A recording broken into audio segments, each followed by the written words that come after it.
Never miss an episode of the Final Furlong podcast. Subscribe now on YouTube, Apple Podcasts, Spotify, or wherever you get your podcasts. And now, here's your host, Emmet Kennedy. Welcome to the weekend preview. We've got Andy the Nap Newton, George Gorman, and Peter Michael in the house as we try and get you some more winners for the weekend. Breeders' Cup is in sight too, and with that in mind, we're going to drop an exclusive with the world's best trainer, Aidan O'Brien. All of his runners for the Breeders' Cup previewed on the Final Furlong podcast. That will drop for you on Friday morning or Friday afternoon. You can listen to it on all podcast apps or watch it right here on YouTube as well. First of all, we're going to talk about Doncaster, and maybe Aidan O'Brien is going to extend his winning run in the Futurity Stakes. He's won 4 of the last 8 runnings of the race. It's off at 2:05, and he has got a pretty big stranglehold over this race. Before we talk about that, I do feel obliged to tell you that Peter Michael has tipped 20-1, 16-1, 16-1, 12-1, 12-1, 12-1, Rule 4 applied, 11-1, 17-2, 8-1, 11's SP, 15-2, 12-1 SP. How are these horses drifting when Peter Michael is tipping them? It doesn't make any sense because he's punishing the bookmakers.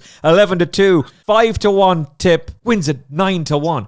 Peter Michael, why are you not broadcasting from Dubai? It's not hard. It's hard to get bets on him, but yeah, no. Look, it's been a good run of form for the guys in the group. The last 5 weeks we're up nearly 100 points. So, yeah, it's been brilliant. And as I keep saying, for anyone who can't put in the work, just send me a message and you can get into the group for just over £1 a day. And these are the winners you'll be getting. And for the members that won the draw that we did for the first race that you guys sponsored, they need to contact me if they haven't already. I'm going to add them into the group from the start of next month for the whole month.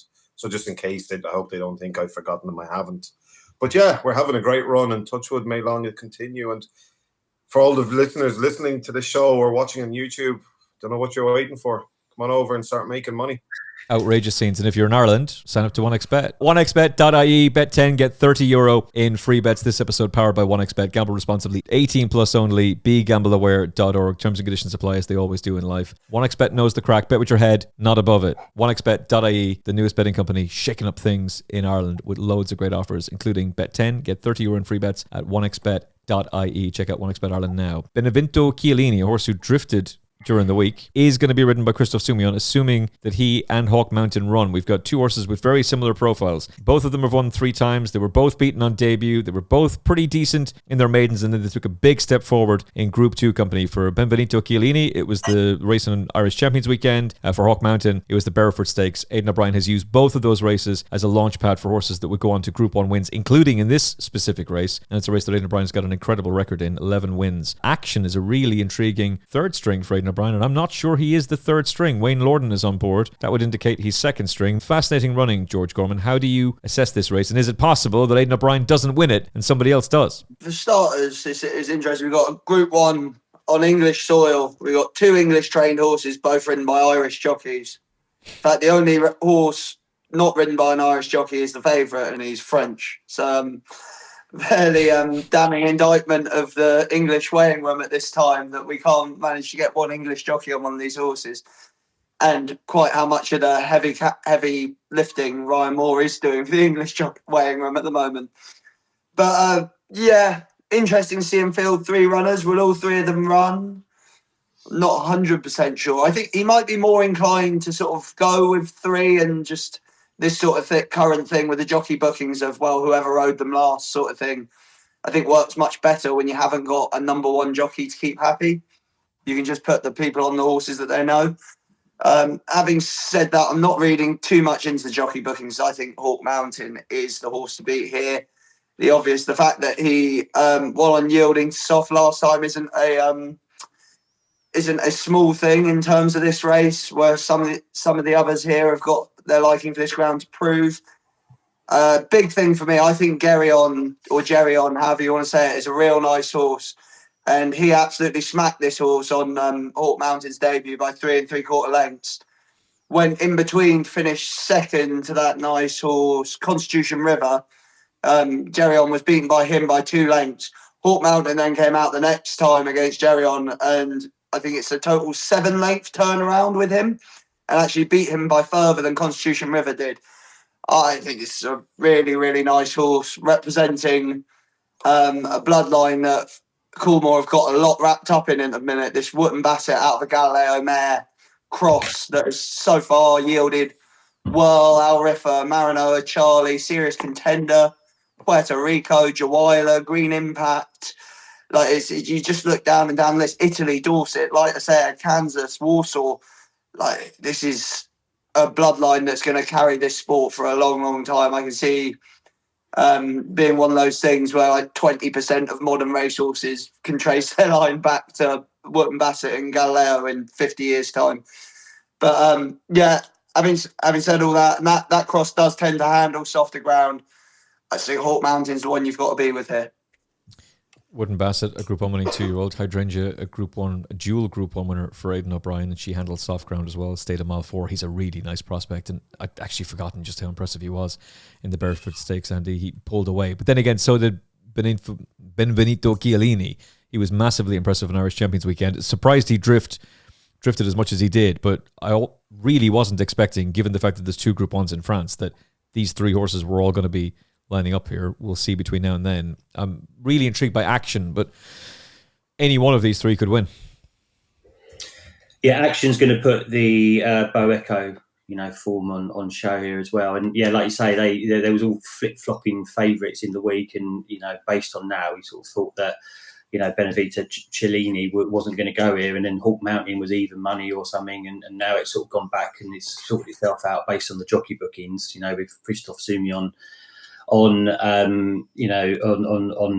Chiellini now. So it's a tricky, and you can make cases for both of them, really. I mean, I think me and you were on Hawk Mountain against that Jerry on last time out, the favour. And, like you say, they both got very similar profiles, 3 runs. It's just who improves the most on their 4th run, really. I mean, looking at the Derby betting already, Chiellini's like 12-1, Hawk Mountain's 25. So they're sort of like half in price with them 2.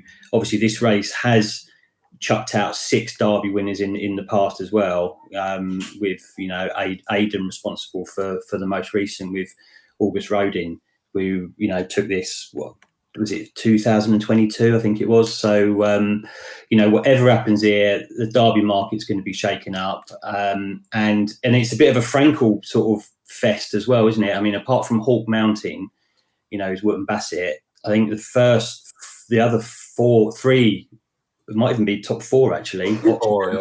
Yeah, they're all Frankel. So there's all some kind of blood relation going on there as well. So, I mean, Andrew Baldwin thinks this item is up to the task. It's a big step up from his 2 wins. He's got history in this race as well. We talked about Aidan winning it 11 times. Baldwin's won it a couple of times since 2014 as well. So it might surprise that one. That's going to be the one upset the apple cart. And strangely, Gosden, I don't think, has ever won this race. So he's going to be trying to do it for the first time with that Octagon. So, but for me, I probably got to stick with Hawk Mountain because we was on it last time, and it's just the value over the 2, even though the jockey bookings don't say that. But yeah, it's a coin flip, really.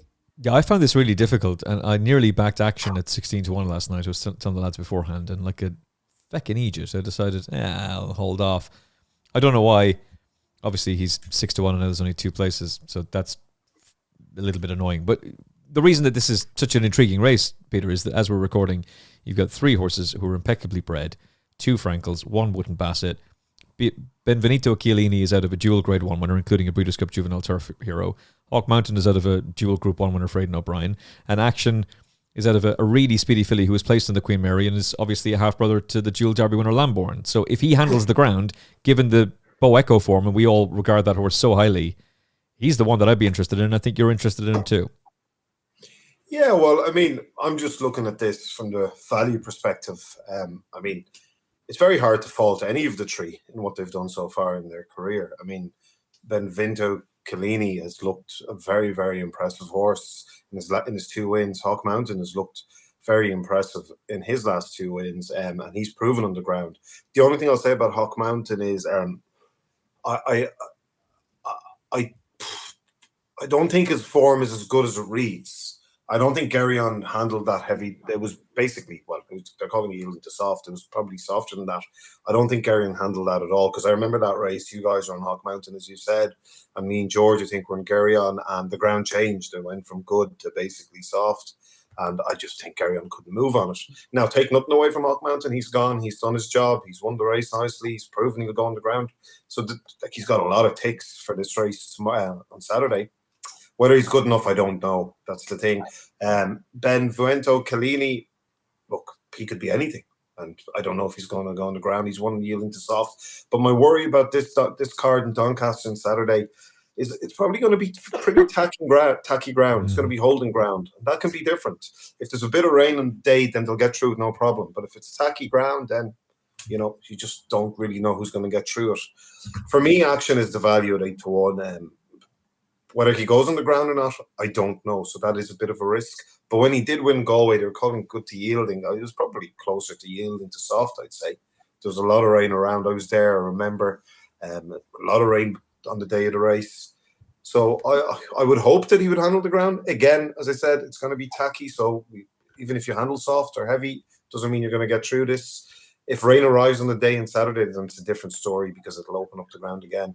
So yeah, for me, if I'm looking at this, I have to go for a bit of value because I wouldn't have much between them. So I'd be going for Action. And Emmet, you're a dumb for not taking the 16-1. Oh. I'd love to have had that one. That's what I was thinking. I think, yeah. That's the problem. I wasn't thinking. So I wasn't thinking. That's the bloody problem. Sometimes you just have to. Hold on a minute. You had Aidan O'Brien on. You said, who's he must have told you who's going to win this. See, Come on, Emmet. Come on. Tell us. We were too busy talking about Aidan O'Brien winning the most prestigious race of the season, the Final Furlong podcast with 1xBet Maiden at the Curragh. So that's obviously his pride and joy. Aidan O'Brien currently on 22 Group 1s. He's bidding to break the record of 28, and it seems inconceivable, but actually 3 Group 1s this weekend. He's got 6 races at the Breeders' Cup to target, and then there's all those Hong Kong races as well. Could he do it? Do we talk about it? Find out in the special interview on the Final Furlong podcast, which is available for you this weekend ahead of the Breeders' Cup, and loads of Breeders' Cup content coming your way. So if you haven't already, smash the like button and hit the subscribe button for the Final Furlong podcast as well. We really appreciate your support of the show. All right, that's a look at the Futurity Stakes. It's a fascinating race. Remember, that's a race that has produced multiple classic winners, so it's going to be a really good guide to next season as well. I wouldn't be surprised if one of the top 2 is a non-runner on the day, and let's see how it plans out. Okay, back to the 130 at Doncaster, the skill step group handicap over 5 furlongs. First time visor for Rosario, for Roger Teal. Kieran Fallon is the 4-1 favourite. Gerbat's a horse I like. First time cheek pieces, Oisin Murphy takes over. He was on board behind JM Jungle when sent off 72 favourite for the dash back at Epsom, 6-1. That appeals to me. Ground is a bit of an issue though. What do you make of the race, George? Yeah, I can see the thinking behind the favourite. Obviously not far away the last day at Ascot on similar ground. Upper pound for finishing second, which I always hate, as anyone who's anything to do with horses will always tell you. Don't come to Ireland then, I can tell you, because you get put up if you come last. Yeah. It's crazy. Yeah. It's crazy. It's nuts. Sometimes they get put up for not running at all. But yeah. I'd be a little inclined to have a go on Gerbat here. Like his form at Doncaster's pretty good, especially on a softer surface. He won course and distance over soft ground at this meeting last year. May even have been the same race. Where he got beat ahead by Cover Up, and that was off £4 higher than this. His other trips, he's been beat a length and a half over course and distance of £2 higher. He's always run well here, I think. And then what was it? There were a few weeks ago, start of September, he ran over course and distance, soft ground, beaten a length off £1 higher. It just all seems to be adding up to me that 87 is probably quite a lenient mark for a horse that's done plenty of winning in the high 80s and even being competitive off marks in the 90s. And actually, he's a decent price there. He's a backable price, even though he has been backed in from 8s. As for the ones at bigger prices, Vintage Clarets is tempting. The only thing for me is they've claimed 7 off him the past 5 or 6 times. Now, by getting Oisin Orr back, he's essentially up £7, which is a bit troubling. And his form at Doncaster is a bit in and out. Quite what ground he wants is quite hard to tell from his form. I think it's about half and half, good to soft or worse, good to soft or better. I think he's had half his wins on each. Might be inclined to have a little swing at Germanic at a big old price, second run back from a wind up. was, where was it? Newcastle back in May, was beaten 3/4 of a length by Ferris of £4 higher.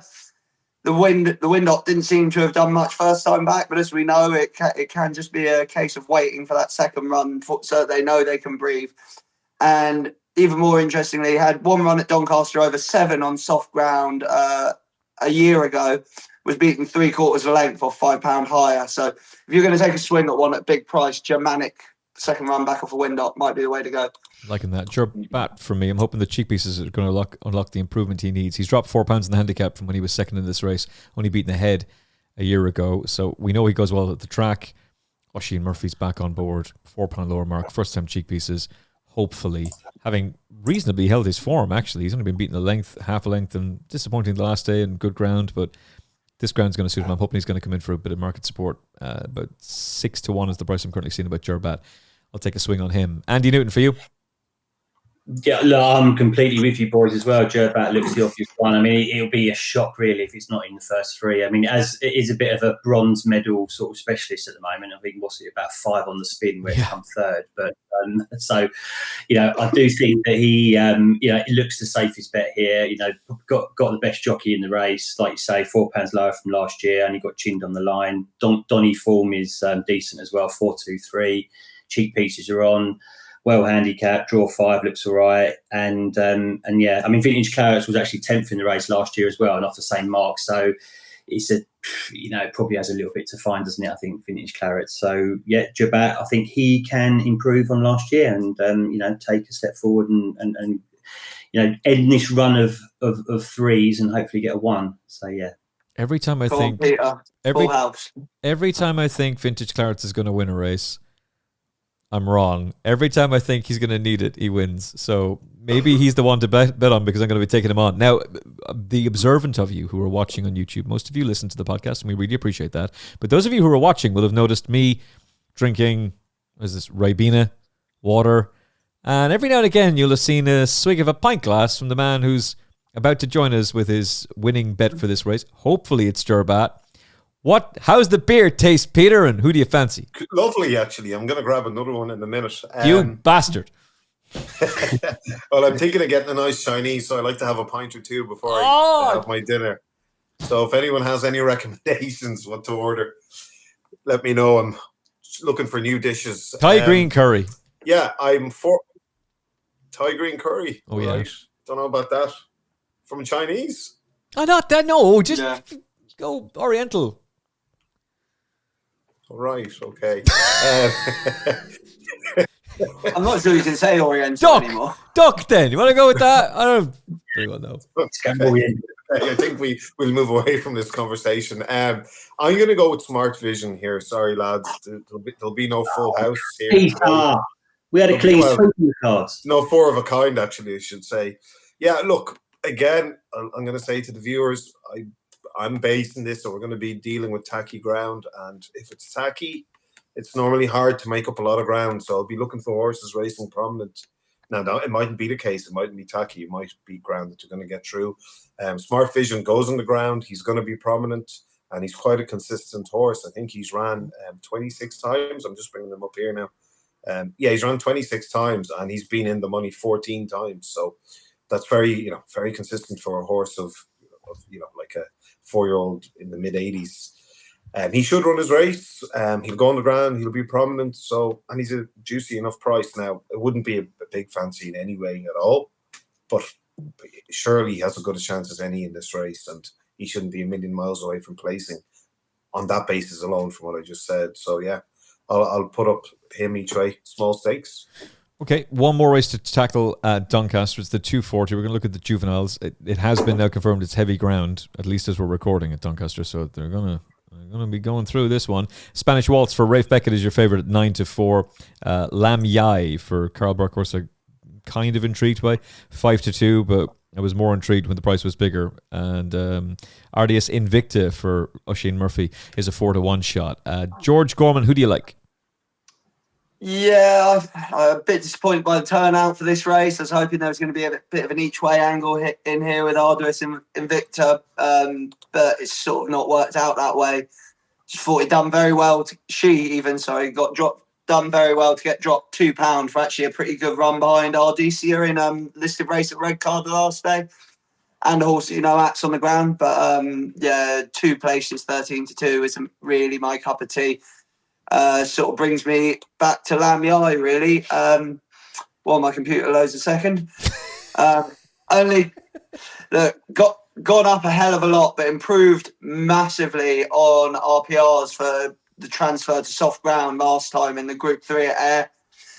And I just think this horse isn't going to be stopping improving anytime soon as long as the ground stays soft. And you know what it's like with like fillies at this time of year? They either fall off a cliff or they catch fire. And this one seems to have caught fire. So I'm going to be sticking with her. Andy Newton. Well, I think I mentioned off air that there is a bit of a crazy draw stat here, right? The last 3 winners have come from stall 4. Okay, 4 of the last 5 have come from stall 4. And I think all of the last 6 have come from stalls 5 or lower, right? I mean, obviously, we've only got 7 runners here, so that only knocks a couple out. And that does bring all of the top 3 of the market, Spanish Waltz, Lamyai and Boston Dan. He's the one that's got the magic stall 4 who has won the last 3 of these. And has a decent chance as well. My slight niggle is the Fahy strike rate with 2-year-olds here is a little bit dire. It's 2 from 49 they are. So, but, last time that second to division, what in that listed race at York was quite a good, performance. Divisions come out and it ran 5th in that new conditions race on Champions Day at Ascot last time. So semi-franked, I'd say. Just purely based on the decent draw, I think, as well. And it has got some decent form in there as well, that Boston Dan. So he is taken to improve Fahy's little bit shaky 2-year-old record at the track. Group 1 winning trainer Richard Fahy this season, I'll have you know. Peter Michael, for you, so easy to get that horse, by the way. So easy. Of course, we all napped that horse last week. My goodness. Peter? Tricky race, I have to say. I don't have a strong fancy, but I do think Lamyai is probably the likeliest winner. Obviously, it's the favourite, one of the favourites, so I'm not, doesn't take much finding. An outsider who could run well is Fig Jam for Katie Scott. Hasn't done much wrong in 3 runs so far, and she could be filly improving. She's by Dandy Man, which is not ideal because I've heard sometimes that, they're best on their first run, but this filly has, she's progressed with each run. She didn't need to improve to win last time out, and maybe that the actual rating of the last run wasn't as good as the run before that, but she got the job done anyway, and she's back in soft ground, which she ran well in at Ayr. So that could run well at a price. But I think Lam. If I am betting in this, which I don't know if I will be, I'll be putting something on Lamyai and something small in Fig Jam as well. So they're the 2 I'd put up there. Yeah, I'm the very same, Peter. If I have a bet in the race, it's going to be Lamyai, but I'm not sure. I'm just not sure that I am going to. But if I do, it's going to be Lamyai. If you're betting this weekend, there will be a range of betting opportunities for you on the 1xBet website in Ireland. You can sign up now at 1xBet.ie, bet 10 and get €30 in free bets. Bet €10, get yourself €30 just in time for the Breeders' Cup. Speaking of 1xBet, wasn't it amazing to see Scissor G win again? Because we've all put all the viewers on that at 12-1. We gave them all the winner, and he went and followed up in another 1xBet race. Shout out. Fair play to Daniel McLaughlin. Shout out Daniel McLaughlin, who currently leads the 1xBet series. So there might be 4 races. Right now there's 3 races Go on, left. Daniel, you good thing. Come on. Ireland's youngest trainer. He's only got 24 horses in training, and he leads the 1xBet series. And that series, it's all the races that 1xBet is sponsored at the Curragh. Whichever trainer comes out on top, their yard are put into a draw. 1 member of their stable staff, and it has to be a member of stable staff, will win tickets to go see Paris Saint-Germain against Tottenham in the Champions League, as 1xBet are the official betting partner of the European champions Paris Saint-Germain, and they're the official betting partner of Barcelona FC as well. So hugely. Is that the match we're all going to as well, is it? All of us? If you have somehow managed to talk the 1xBet executives into giving us VIP tickets to PSG, brilliant. I haven't been able to work my magic on that one for us just yet, but we did work the magic for stable staff. So 1xBet wanted to give back to the real heroes in racing, the stable staff, who often, with the exception of Aidan O'Brien, a lot of trainers do obviously go out of their way to thank them. But Aidan always thanks his stable staff, and there's a reason for that because he knows all the hard work they do. So OneXBet wanted to give stable staff recognition. By the way, Aidan O'Brien is on 10 points. Some crack of Aidan ended up winning it. and Daniel McLaughlin is on 20. So Daniel McLaughlin could have the bragging rights of beating Aidan O'Brien to the OneXBet series as well. We'll find out. It's the final day of the season, which, by the way, we're going to have tickets to give away. So not only will we have tickets to give away to the Curragh for the season finale, there'll be a meal included for you as well. And that's for you, lucky listener and lucky viewer of the Final Furlong podcast. Details how you can win that will be available on Monday. So you and a friend can be at the Curragh for the season finale with dinner handed to you as well, courtesy of ourselves, OneXBet, and our friends at the Curragh. So your chance to win that is going to be on Monday. It's only available to subscribers. So if you haven't hit the subscribe button, do so now. And who's going to win the OneXBet series? Which member of stable staff, which yard is going to win that? You'll find out at the season finale. OneXBet sponsoring at least 3 races, including the Final Furlong podcast with OneXBet, Handicap or Maiden. I'm not sure which one Evan has given us yet, but we're looking forward to the season finale at the Curragh. Should be a lot of fun. And who knows, maybe Daniel McLaughlin, maybe somebody else is going to take that prize, but I know his eyes are firmly on it. Scissor G did us a massive favour. A massive favour. What a filly. What a likeable horse. Keeps battling. What a likeable horse. What I couldn't understand is watching back the replay. Why was I so confident she was going to win 2 furlongs out? Because she only just gets there, but she travels so well.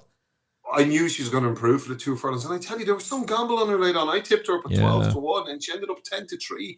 But 5 minutes before the race, she was around 6-1, 11-2, and the Emmet Kennedy millions just came for us, and it went straight down to 10-3. I backed her. I can assure you, it wasn't the Emmet Kennedy millions though. But I did turn to one of the boys from OneXBet saying, "Oh, this is over. She's going to win this. Look at this gamble." Well done, Daniel McLaughlin and his whole team. They're all lovely people, and we'll hopefully chat to Daniel next week on the Final Furlong podcast to build anticipation for that. But your chance to win tickets to the Curragh and a meal included coming up on the Final Furlong podcast.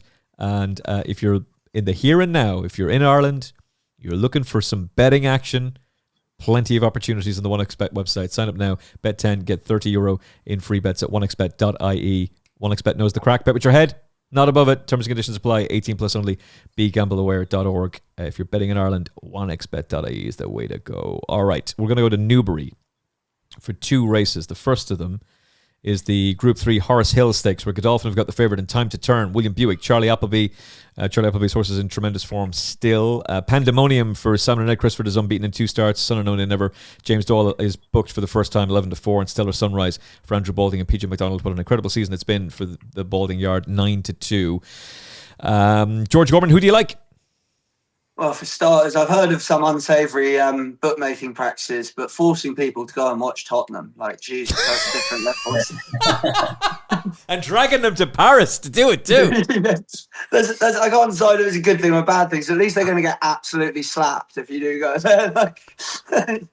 But yeah, Arsenal fan George Gorman there with another hot take on the. Yeah, I wonder who George supports. Well, I think it's probably more the prevailing opinion now, isn't it? It's less of a rivalry now. It's back to what it was when I was growing up. It's like, oh yeah, we're supposed to be in a rival with that small team. Yeah. I mean, I can't say anything. I had to watch the Champions League game through. I couldn't even watch it yesterday. I just looked at the score afterwards, and the first thing I see is, oh, we went a goal behind the course. Oh, we actually won. Oh my goodness, Liverpool. For those wondering. Proceed. Yeah. Keep up the good work, Liverpool. Oh my god. Yeah, so in terms of 310 at Newbury, I take a little chance on Andrew Balding's horse here. Like, I'm pretty sure he continues to be in pretty good form, doesn't he? 63% runners to form, 19% strike rate.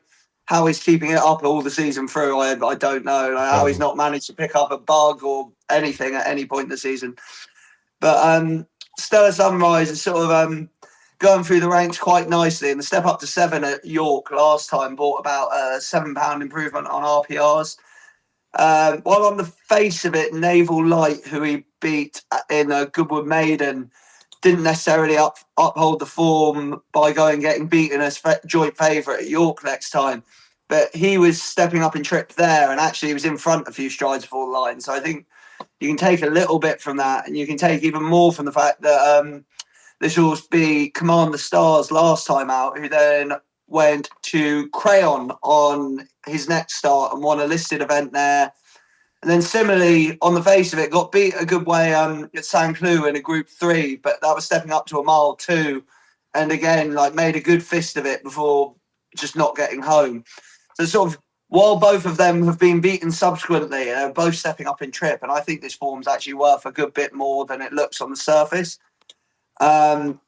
Yes, sticking to 7 here. The only concern might be the ground, but it is better ground at Newbury than it is at anywhere else, basically, this weekend. But this horse was withdrawn on soft ground between his first and his second start for unsuitable ground. But that can just be early in a horse's career. You don't want to sort of drag the guts out of them on soft ground. It's not necessarily to say he won't go on it now. The Dam ran well on her 2 runs on ground worse than good to soft. She was 3rd and 4th in listed events. So every reason to think that he will handle this ground. And I'm hoping that was just more a case of not wanting to send a 2-year-old somewhere where it was going to go off favourite on bad ground and everyone was going to be trying to beat him and sort of make a mark on him that might have been hard to get rid of. So, yeah, I think he's probably overpriced here. Great jockey on board. I think Stellar Story might get lapped here, but Stellar Sunrise might take some beating. Time to turn for me. The form with a bit of spirit from the Solaro Stakes is the one that interests me. He beat him in the listed race at Ascot, having been beaten by him at Newbury the time before that. Obviously, a bit of spirit has gone on to win the Solaro Stakes. Charlie Appleby considered him good enough to take on, well, I'm not going to say take on Puerto Rico. I'm not sure that they were looking at him and saying, oh no, another superstar. Turns out he is. But they considered him good enough to go and compete in the Prix Jean-Luc Lagardère last time out, dropping in class significantly from Group 1 to Group 3 company. Ground is a bit of a question mark, but I was thinking he was going to be an awful lot shorter than the price he is now, and I like that a bit of spirit for him, so I'm going to side with Time to Turn, and they obviously like him. They sent him off massively short price favourite when he was beaten by Maximise, his stable companion on debut. Odds on favourite again when he bumps into a bit of spirit. 10-1 on, ludicrous price on the all-weather, but he's come good at Ascot, and that listed form I think is very good, so Time to Turn is the one for me, and he's officially the highest rated horse in the race. Andy Newton for you. Yeah, it's well clear on the ratings, isn't it? Time to Turn. It's just that last run. If they get any more rain at Newbury, then that's going to be that would be a question. That would be the question. Based on last time how he performed in France. But like you say, before that was it the Paterie, the listed race? I can't remember now. Yeah, that's a race that Charlie likes to win too, and it's produced some good horses over the years. Rosalia, he was, but this race he's never won. Funny enough, again. I don't know how many he's had a sort of a stab at it, and actually favourites have not got a great record either, and only 1 in the last 20 have won this race, favourites, and none in the last 10. So, but that this pandemonium, it might even sort of flip flop. We have to see, because that has got form. The Crisford horse on soft, and last time a bit to soft. So he could easily overtake Time to Turn on the favourites berth. We'll have to find out. But George is one that he mentioned as well. Stellar Sunrise is interesting. I think it's on the up. Last 2 wins have been impressive, and the Balding horse that is. And I think the ground will probably be all right. Space Blues, as it's never raced on anything sort of soft or anything like that yet, but there is some hope in the breeding. But the one I do think might be a little bit worth a bit of a punt is that May Angel, only because he ran 2-3 in whatever last time in the Acomb against Gorman, but that's obviously come out and won the Dewhurst. They've got the hood on it. They've had a couple of months off as well to sort of freshen it up. Gosden's got quite a good record on this. He won it first of all back in 1992, like donkey's years ago, and he's won it sort of 4 times in his career. But if you go back to that Southall win, that looks all right, I think, that Southall form, that behind that Tierra del Toro, who's come out and won since, and I think he ran second to that Luke Stars, who was third, I think, in the Zetland. So, look, May Angel at a price could be the one if it settles and if the hood works. I think that he could go all right about 7-1. Tell you what I find really bizarre. No juvenile runner at the Breeders' Cup for Charlie Appleby. Are these 2-year-olds any good at all? I think this Time to Turn's got a really good chance, but that is odd. He always has something for that meeting. Peter Michael, who do you like?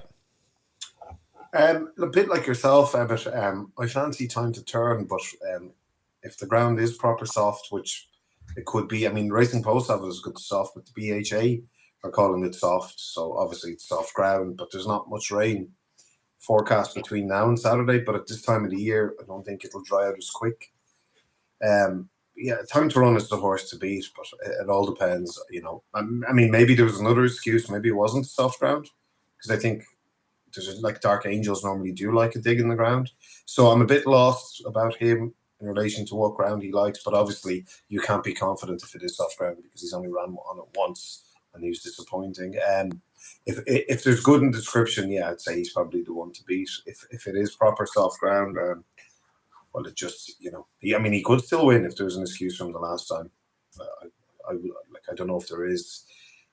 Chad could be one that if he handles the ground as well by Oasis Dream, out of an Ifraj mare, that might outrun 7-1 odds. But look, it's a tricky race, tricky time of year, so I wouldn't be. If I was having a bet, it'd be minimum stakes, and I would stick with Time to Run. I think he's the most likely winner. The ground would be a worry if it was soft, but it wouldn't surprise me if it was soft and if he won on it, if you know what I mean. Oh, I think we have to stress, at least from my perspective anyway, it is minimum stakes this weekend. I'm really excited for the Breeders' Cup. I'm really excited for the Breeders' Cup. I'm really excited for the Breeders' Cup. And we got a lot of content for you about that coming up this weekend. I'm actually going back and forth in my mind about who the nap is going to be, because I want it to be something that's a bit of value, and I think I know who I'm going with, but this is small stakes, each way multiple bets this weekend. Thank you very much. The St. Simon Stakes, the Group 3. Ancient Wisdom is favourite. Surely we can get him beaten. Oh my goodness. Hamish, 100 to 30. Who talked me out of him the other day? Don't dwell on it. Don't dwell on it. Andy the Nap Newton keeps crushing big price winners. Don't dwell on that. It was my fault for allowing him to talk me out of it in the first place. 130. Al Kareem I was talking about, by the way. Hamish couldn't be beaten. He couldn't be beaten. He's back now to see if they can win again.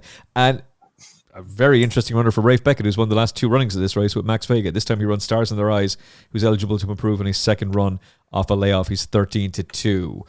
George Gorman, who you got for us in the St. Simon? I think Ancient Wisdom, if he puts his best foot forward, is probably the best horse here. But I'm inclined to sort of play as a small each way go on the other Rafe Beckett horse, Revoir, who was I thought was very, very good in the Oaks. Came from a long way back and then just sort of got tired late on. And that came very early in that filly's development. Like, she was in a bit of a rush to get there on just her third start. She sort of slowly worked her way back to form since. Like Salisbury 3 starts ago, she was only just beat in a listed race, staying on all the time over a mile 2. Same story next time, the listed race at Longchamp again, just looked like needed further. And I would say even over the mile 4 at Newmarket last time in the Group 3 Princess Royal Stakes, looked like probably even needed further than that under Hector Crouch. It's interesting, like, you could be inclined to go, well, Ross Orion's not riding her and neither is Hector Crouch. Hector's got 2 for Valmont up at Doncaster, and I think 4 for Rafe Beckett, including those 2 Valmont ones. And I think, I don't know, I know Hector, I've never asked him. I think Valmont Rafe Beckett horses take precedent for him over the others. I think there might be some sort of retainer involved. He often rides them for sure, George. You're right about that. Certainly seems to be that way, doesn't it? And I think he would probably quite like to be riding this horse if he could. She's obviously in receipt of absolute lumps of weight. She only carries 8'11" due to being a 3-year-old filly. And if a load of rain arrived, she was a winner on heavy ground on debut. So I think she just ticks a lot of the boxes. She's very likeable for me. I think if it did get any softer, I think she's just got bottomless stamina, and I think even a soft ground mile 4 would suit even better. But I think she's too big a price here for the amount of weight she was receiving. What's it, £6, £9 from Ancient Wisdom, which marks her up to 110, which would put her ahead of some of these above her in the betting. So, Revoir for me. You're getting at least 11 to 1 about Revoir, and she wasn't beaten far by the Godolphin horse Silent Love, who did it really well the last day too. Interesting shout. All right, Andy Newton, who do you like? There's a race that you can, just like you sort of alluded to, Emmet, you can sort of pick holes in probably the first 2 or 3 in the betting. I mean, Ancient Wisdom hasn't won in 5. Oh. You know, ran quite well last time, didn't he, at Goodwood, behind the key, first run after being gelded. But Alassi was 3rd in it last year and, you know, could bounce back. It does, like Newbury, I think it's won here 3 times. And like we said, we've had a couple of shocks in the last few years, and they've both been, Beckett horses. So 22 to 1, it's the same horse won it, Max Vega that won it. And, you know, he's got 2 in here. The one that George mentioned is interesting if the ground comes. But look, stars in their eyes. I'm going to sort of steal Peter's thunder a little bit because I know he likes this one as well. We were talking off air. But this one is, you know, with all the holes in those first 3, Hamish as well. I mean, look, it's a 9-year-old now. Alassi's an 8-year-old. You just think that they are at some point just going to sort of, the hands of time going to sort of catch up with those 2. And stars in their eyes, only 3. And, you know, he was a good run last time out after a year off in that same race that Ancient Wisdom was only 3.5 lengths, came 7th. So sure to come on for that. I think it's only £1 better off to Ancient Wisdom. That's fine. But, you know, it gets £9 off the old boys, Hamish and Alassi and stuff in it. So, as I say, Beckett's won it a couple of times. The ground's going to be absolutely fine. More rain, the better. Will might even want a bit further in terms of trip. But, you know, won the Zetland last time as well. And just can't see it going off 7 to 1 personally. I think it will be more like 4s or, you know, a bit less personally. Stars in their eyes, yeah. Is that going to be the YouTube thumbnail? Is it going to be an action-packed weekend for Action in the Futurity, or is it going to be stars in their eyes is going to be the YouTube thumbnail? Let's see what Peter Michael has to say. Look, it's a very interesting race. I mean, Ancient Wisdom probably should have won last time, got going a bit too late. The extra 2 furlongs should suit. Again, we're dealing with probably soft ground, so that's going to play a part in this as well, depending if there's not much rain forecast. So if the weather forecast is correct, you're going to be looking at, you know, ground and soft ground, but maybe just, you know, probably, as we call it in Ireland, yielding to soft. I don't think it'd be quite good to soft, but somewhere in between good to soft and soft. Haggis has 2 old boys in this, Hamish and Alassi, and they're both, you know, they're legends really in their own right, especially Hamish. But I mean, they're not getting any younger. Hamish is nearly 10, and Alassi is nearly 9. So, you know, you'd be thinking maybe one of the younger generations might be able to, you know, get the measure of them. And whilst we're speaking about Haggis, is obviously, I have to say well done to Maureen Haggis for speaking her mind. I have to say it. She felt, you know, she felt something and she said it. And I think it's good. You know, maybe she was a bit over the top, but here we come with the waffle. You should take that back. No, but fair play. She spoke what she felt, and racing would be better if a lot of people did that, you know. And for what it's worth, the ride, I agree with her, it was just absolutely weak.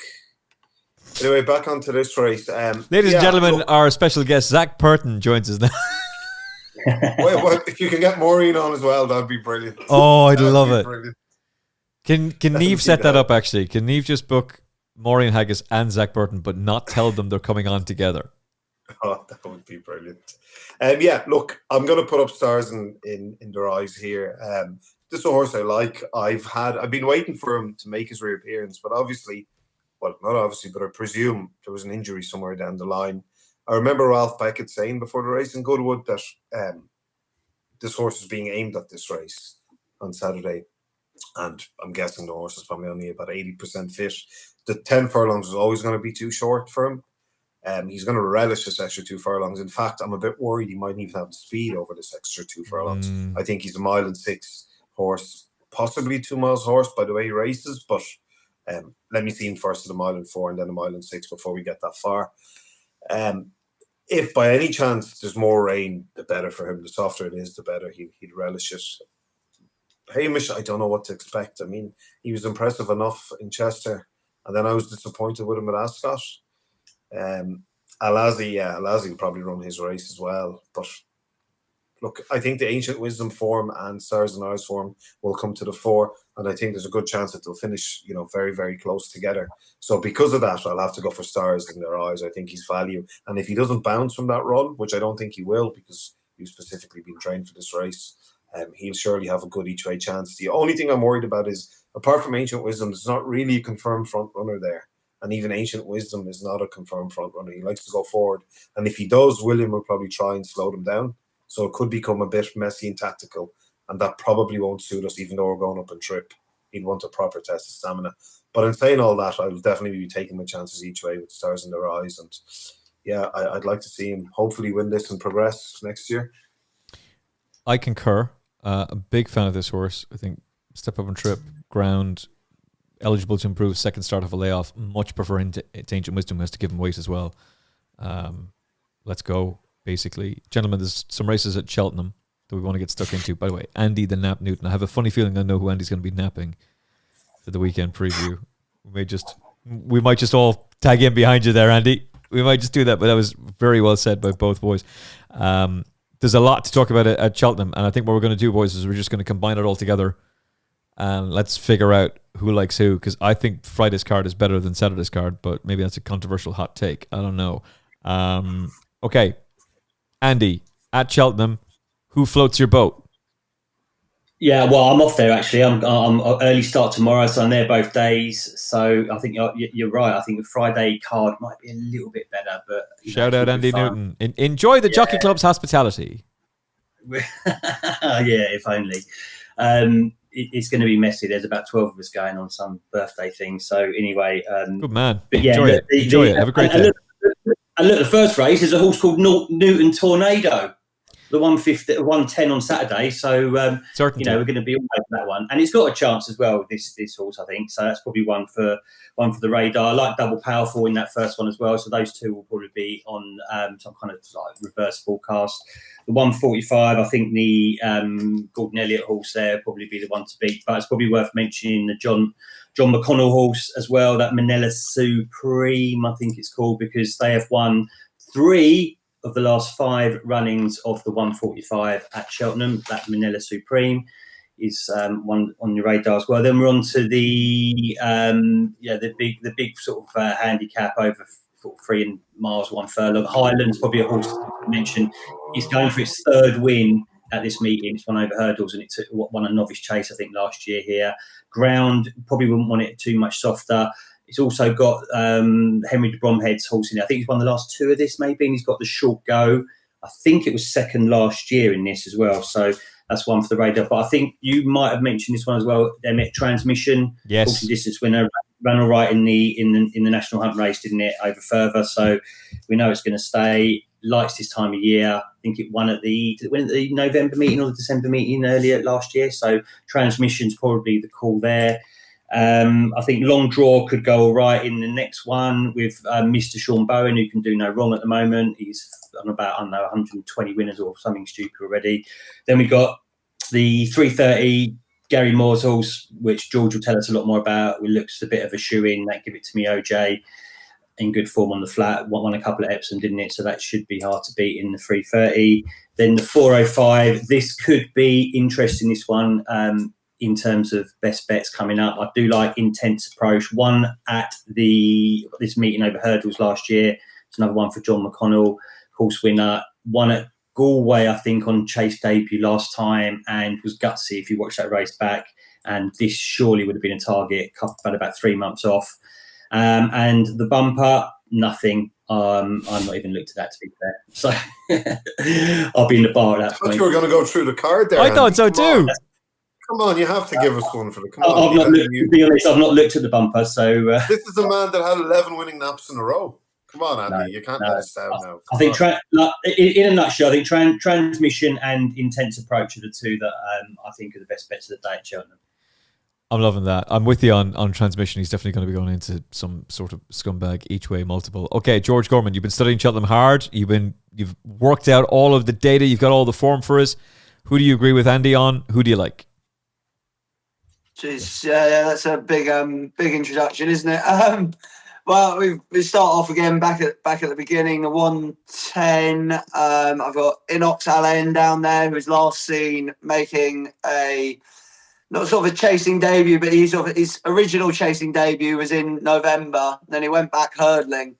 Then in April, he went back chasing again, won by 11 lengths at Perth, off a mark of 119 with a £3 claimer on him. He got up £11 for that, which I think is more than fair. Was entered to run again at Perth on the 25th of September. So I think it was taken out for unsuitable ground on a good surface there. I think at least we know that he was down to run there. Should be plenty ready enough for this. And Lucinda Russell's very good with horses going from hurdles to chase fences, isn't she? Like they're all sort of bought to do that job, and that's also, it interests me at big price. You've also got further down this, you've got Right So Tom, who pick of his hurdles form, probably giving a spanking to Samuel Spade at Doncaster in last November. But ended the season with a bit of a rattle after wind surgery. First run back from wind surgery, went to the Cheltenham April meeting, was beaten 6.5 lengths, but by East India Express, who's a nice enough horse, and it was a career best on RPRs. So while he's had a bit of a break, it will be his second run since wind surgery. I can see him running better this time. In the 220, I can see the money for Rock My Way, like the wind up, etc., etc. Transmission, yeah. A lot of these horses around sort of National Hunt Chase, I can sort of see that maybe they're going to need a bit further. Man of the People be a little interesting for me. Like, he's a winner on the new course at Cheltenham over 3-2 off just £2 lower than this. And he's had a couple of low-key runs sort of at Uttoxeter through the summer, but God, you'd have to think a softer... Like, they've withdrawn him on soft ground before, but you'd have to think a horse that stays this well, Summer Fair, wouldn't really be for him. And the other one would be Holy Joe Smoke, who won at Sandown off £2 lower, just 2 starts back. The issue with him is he's been kept to more galloping tracks. I don't know how he's going to handle Cheltenham, but he's a big enough price that you can afford to find out. The Potemps, we have got Sermon Zarek, who went up £4 for winning on heavy ground at Navan, the maiden hurdle there. I thought going up £4 for winning 4.5 lengths was pretty generous. The ground was heavy that day. He would need some rain here, but you'd have to think the step up to 3 miles is going to bring out more improvement. If it wasn't going to go heavy, the classic Emmett Mullins, Paul Byrne, Watchful Protector, won by 6 lengths last time in a maiden hurdle. Classic sort of just suddenly seemed to improve out of absolutely nowhere. Never run on, well, started his career off with runs on soft and heavy, but one on good to yielding there. By Mount Nelson, certain, never run over 2 mile, further than 2 mile, 4.5. Certain to improve for step up to 3 mile. The 405, Novices Chase, I really like Intense Approach, if I can get there. Winner the last day at Galway over fences. Again, career best by some way for the switch to fences. Bits and pieces of decent form over hurdles. Won a Cheltenham novice hurdle on the new course by 6 lengths under Harry Cobden. I just think being overlooked in the market, maybe. I'm not certain why, because John McConnell has a very good record bringing horses over here. Yeah. And the only other one in there that's worth a small bit of consideration would be Leave of Absence for Anthony Honeyball. While he was beaten a long way by a changing man in that race that's turned into a bit of a joke now, the Reynoldstown, he did beat Havela very comfortably at Newbury last time he ran last season. Havela was in the middle of a good old sequence of wins at the time for us. Always been a horse that's sort of like shown bits and pieces. Like his first run back from 758 days off a track, he was only beaten a length and a half by Iberico Lord. He was a very, very decent horse. I think he can probably improve. Quite whether he's going to be good enough to beat Intense Approach, I don't know, but he's a horse to keep on side for the remainder of the season. Peter, Michael, can you follow that? No, I can't. But I'll just have a quick chat about 2 races. I wouldn't be getting heavily involved in Cheltenham. I mean, it's early season form. You don't know.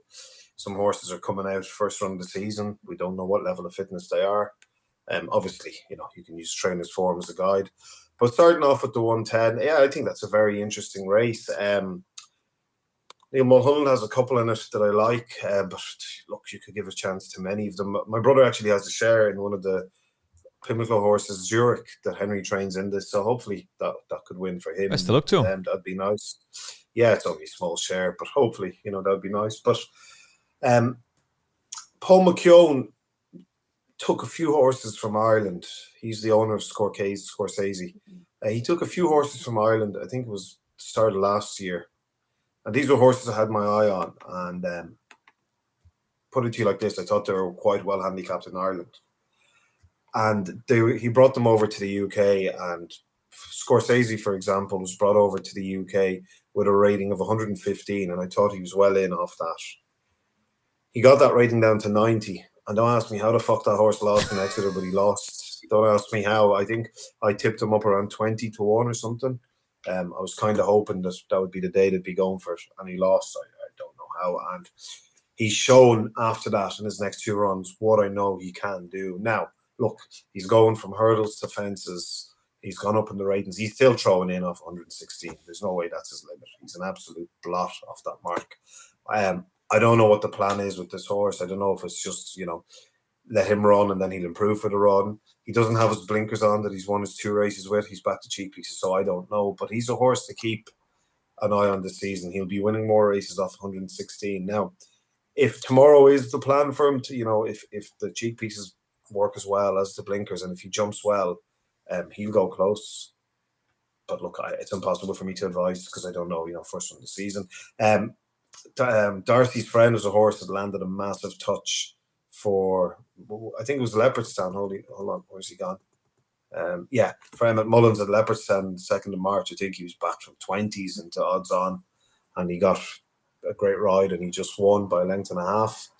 He's one as well, you have to respect. And look, Double Powerful is another one as well who could be a lovely chaser. I think he's a nice big horse, if I remember rightly. So look, you could give a chance to many, many of these, but going forward, the one I'm definitely most interested in is Scorsese, and I'd like to see what the market thinks of him. It wouldn't surprise me if he won at all. So I'd be putting something small on him, and if the market was positive, I'd put a bit more. And then I'd skip on to the other race I wanted to talk about was a 255. I think Long Draw has to have a pretty good chance here. I've really fancied him the last time, and it was one of the few times Sean Bowen hasn't given a ride up to his excellent standards, and I thought with a better ride he would have won. He kind of half gave up. Sean did that last year. I haven't really been watching the jump racing this year. He half gave up on horses, and then he probably just let them get their second win. He did that numerous times last year, and they just rocket home in the last couple of furlongs. And it was the same with this horse, and this horse is all about stamina, and he goes well fresh, still nicely handicapped in my mind anyway. Ollie Murphy, I don't know how he did today, but I read yesterday that he had 7 winners in a row. So his horses are absolutely, and he had another winner. No, he didn't have a winner today. He only had 1 runner today. Yeah, so his horses are absolutely, he must. Look, Long Draw must have a very good each way chance in that race because the trainer's flying. He goes well fresh. He's well handicapped. Sean Bowen is the best jumps jockey in the UK, as we all know. So he's an asset, obviously. He's already got a few lengths in hand before the race starts. I think I can't, he ticks a lot of boxes. Now, again, even though I'm saying this, and I would expect him to run a big race, it wouldn't surprise me if he didn't because he has run for 168 days. I don't know what the story is, but he ticks a lot of the boxes. So, he's got a good each way chance if he turns up ready to rock. Weekend naps from the boys. Andy the Nap Newton, can you continue the good run of form? Who is your best bet of the weekend? Best bet is going to be, I think we could be sort of doubling up a little bit here. So I apologise, we might be, but I think 405 at Cheltenham, that intense approach looks like going to be the nap. The jockey's interesting as well on this. Alex Harvey, he comes over. I know Cobden's ridden it in the past as well, but you look at his strike rate on this horse, 5 from 7. And the 2 times he's been beaten, he came second on it. So intense approaches and that, but we like stars in their eyes, we like long draw, and we like transmission as well. So yeah. George Gorman. Yeah, I am going to double up with intense approach as my nap as well. My next best be Inox LN in the 110 at Cheltenham. I completely forgot to mention, give it to me OJ at all. Listeners don't need me to say he's going to win. But he's absolutely thrown in at the weights with We always thought he'd be a better flat horse than he showed, but he just never got his ground. We could never get proper soft ground for him. And then obviously we couldn't believe he got beat first time over hurdles. Where was it? At Wincanton last October. He got beat by East India Dock by 5.5 lengths. That turned out all right in the end. And yeah, he just sort of went from strength to strength from there. He'll be better for the soft ground. Won a brace of derbies in the summer, the jump jockeys and the apprentice derby. He's just getting better and better all the time. And the more rain for him comes, the better he'll be, I'd say. And it's a race that we do like to have a runner in. I think we won it with Botox Has a few years back. It's a nice introductory one for these sort of second season hurdlers. But I should mention him. Was it Intention Approach would be Nap, and Inox Allen would be the next best. I wonder, is there a long-term plan with Welcome to Cartiers? Because that horse was held in such... Oh, no, I'm not backing him this weekend, but there was such a regard for that horse, and he gets first-time cheek pieces. He's interesting. Intense Approach really should win. I'm very keen on Transmission. There's a big race in him. I'm hoping it's this race.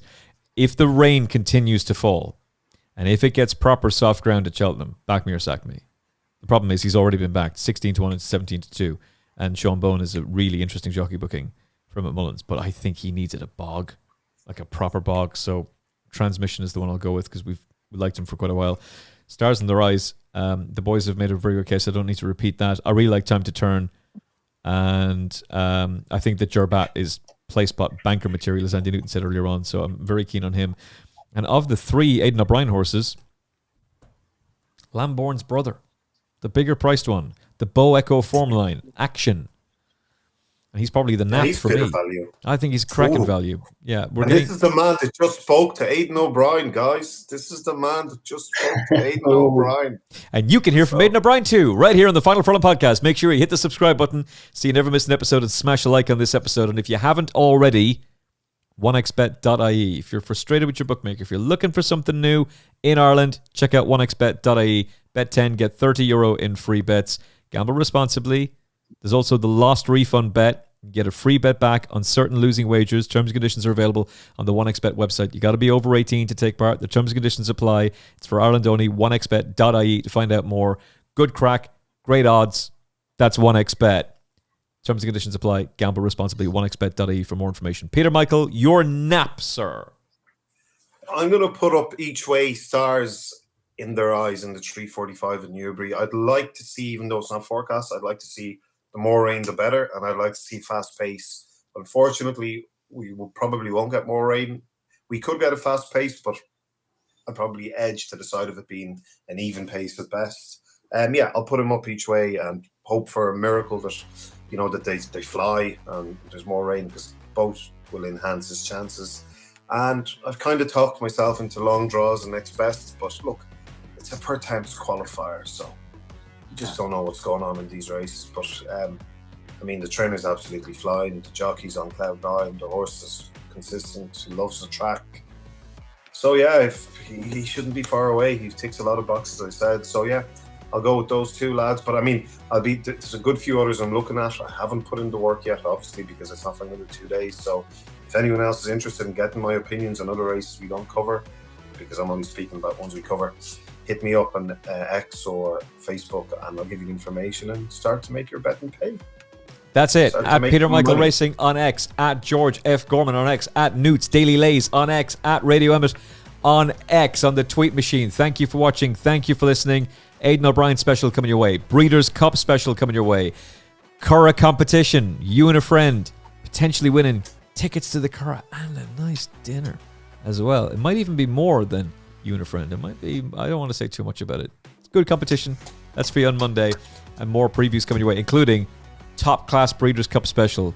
All your old favorites for the Breeders' Cup special coming your way on the Final Furlong podcast. You got 3 of them. Aidan O'Brien, the American special, and the old gang back again Wednesday. I don't want to give away too much on that. Hit the subscribe button. Smash the like on this video. We'll see you next time. Look after yourself and each other, couples. Thanks for spending some time with us on the Final Furlong podcast. We're independent media, so if you like what we do, hit like, share, and subscribe. It's free, it's quick, and it genuinely helps. And if you enjoyed this episode, there's plenty more where that came from. Don't miss out. Subscribe on YouTube, Apple Podcasts, Spotify, and all major platforms, and join us on the gravy train. The Final Furlong Podcast. Independent, unfiltered, and powered by you.